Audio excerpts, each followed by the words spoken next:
Pemirsa, oknum perawat di Oki tertangkap Polda Sumsel karena jadi pengedar narkoba. Dari tangan tersangka, polisi ngaman ke barang bukti 21,30 gram sabu serta belasan butir pil ekstasi. Penyelidikan sudah jalan seminggu, Bang. Iya. Untuk penelusurannya ini juga Winnie Agustian, oknum pegawai negeri sipil yang bertugas sebagai perawat di Puskesmas Desa Sarigeni, Kecamatan Kayuagung, Kabupaten Ogan Komering Ilir ini dak bekutik pas tertangkap Direktorat Reserse Narkoba Polda Sumsel. Tersangka ngerupo ke pengedar narkoba yang ditangkap dari undercover buy atau polisi yang menyamar jadi pembeli dengan barang bukti narkoba jenis sabu 21,30 gram serta 16 butir pil ekstasi. Narkoba itu disimpan di dapur rumah tersangka yang didapat dari salah seorang bandar berinisial J yang ini dibebas polisi.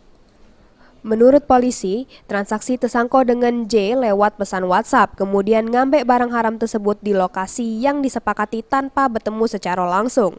Jadi sekali transaksi, tersangka ngaku dapat upah Rp500.000. Berawal dari informasi masyarakat ya yang disampaikan melalui bantuan polisi, ya aplikasi bantuan polisi yang dari informasi tersebut anggota melakukan undercover buy. Ya, setelah melakukan undercover buy, benar. Ya, yang bersangkutan langsung akan menyerahkan barang bukti tersebut. Ya, sesuai dengan pesanan sebesar 20 gram dan 16 butir. Yang bersangkutan adalah seorang pegawai negeri sipil, ya seorang perawat di salah satu puskesmas ya di daerah Kayuagung, Oki.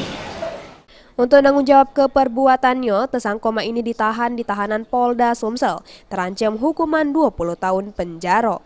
Mulyadi, PAL TV.